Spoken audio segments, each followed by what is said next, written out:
rise and shout. It's time for What's Trending. You're talking about it, and so are we. It's What's Trending on BYU Sports Nation.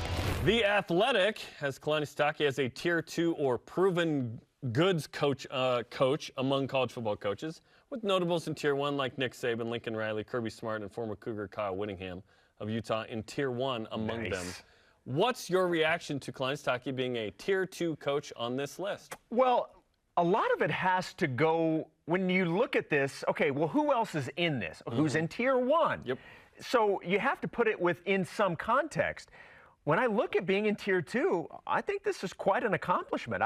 This is pretty good territory to be in if you're Kalani Sitake. And look, there's the 1A, it's Nick Saban. We know he's ahead. Yep, he's ahead above everybody else. He's the greatest college football coach ever. Yep. And and then you have the Tier 1B, and you mentioned some of the guys that are there, Whittingham being one of those, Lincoln Riley, Brian Kelly, Luke Fickell. The highest, by the way, of the new Big 12 is Luke Fickell. Yes, Cincinnati's been awesome. Interesting. They had 9 draft picks. What's really cool about this is the picture that they use to talk about Tier 1 is Kyle Whittingham. The picture that they use to illustrate Tier 2 is Kalani Sitake. Only half of that is cool to me. So, well, I'm just saying the state of Utah well represented in terms of, hey, the focus of these. How about we look at the state of Utah? Deseret, what's up? But look, I love the fact that Kalani Sitake is in this group. You're talking about guys, several other Big 12s with Matt Campbell at Iowa State. You know, let's go Big 12. Dana Holgerson from Houston, Mike Gundy, he's a man. He's 40 at Oklahoma State. How old is he now? He's like got to be 50. 52, 54? Look, I think this is pretty impressive. And, you know, one of the things that really stands out, they Moral go through victory status here? They go through a little bit of an explanation as to why they think all of these guys deserve to be in these certain tiers. And this is what by salary. This is what they said about Kalani. He said, quote, he showed some resilience. Another agent said of Sitake, quote, they had a wonderful season with Zach Wilson, but they were, again, a really strong team last year. I think they're going to enter the Big 12 full steam ahead and instantly be one of the contenders. Very high praise for the program and Kalani Sitake. I would love to be for BYU to be a contender next year in the Big 12. I think it's certainly going to be a rebuild to some degree. The hope is you can plug in excellent backups and return missionaries that have been back a year, and other role players who now get their time. And maybe Jacob Conover is perhaps the guy. Maybe there's a transfer who competes for that job and/or wins that. We'll see what happens. But yeah, I think Tier 2 is probably a good spot for Kalani right there. To get to Tier 1, you've probably got to make a New Year's 6 game.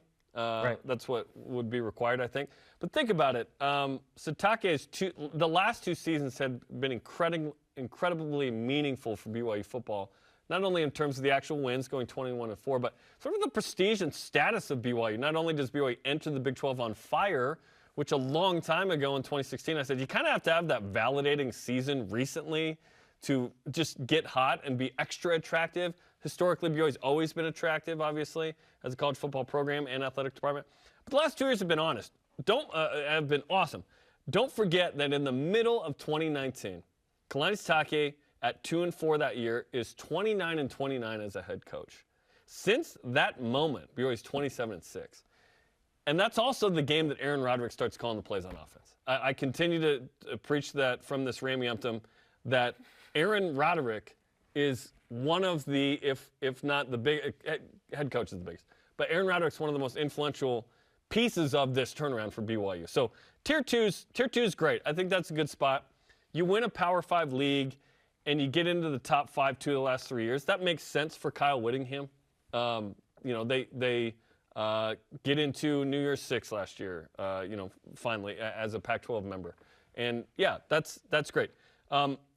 For BYU to continue to evolve, you probably need the next step in the evolution isn't a continue with 10 wins per se thing. It's, okay, you got to have that like 1 loss a year, maybe even undefeated, where you actually get into the New Year's 6.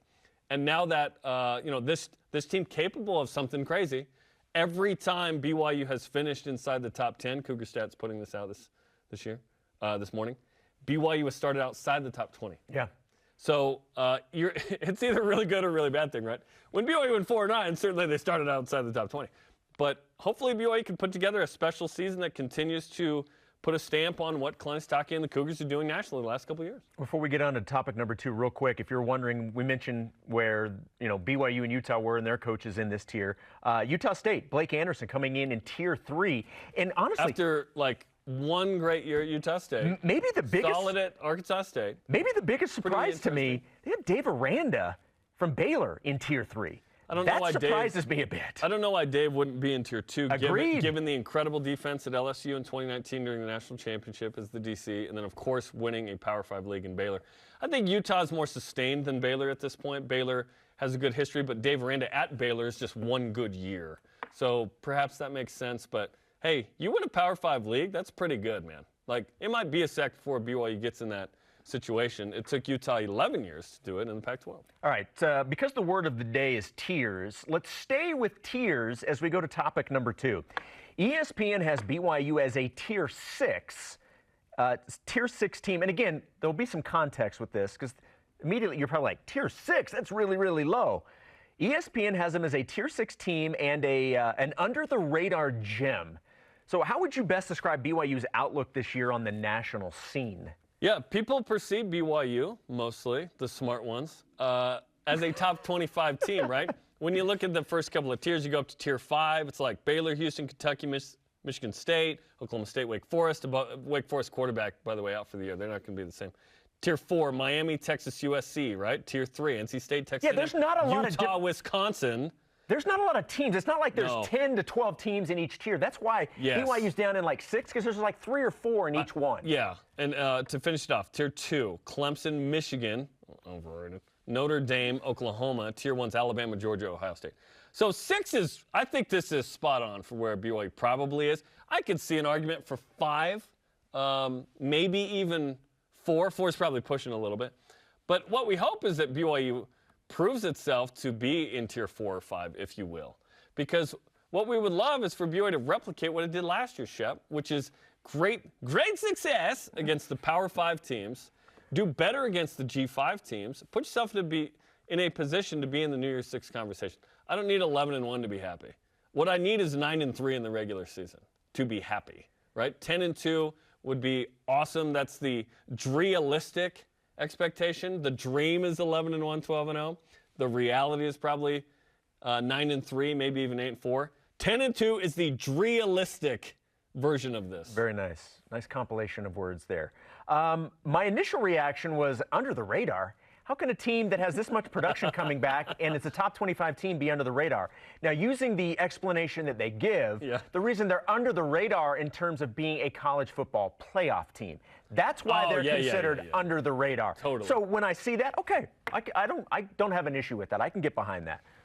In terms of tier 6. In terms of tier, well, or whatever it is. Yeah.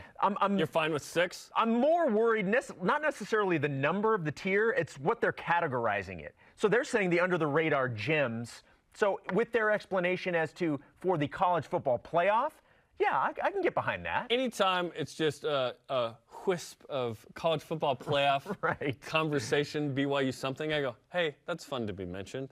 It ain't happening, but that's fun. New Year's 6 is the goal for BYU. Why do you doubt? The reality. Why do you doubt? Show me the playoff, okay?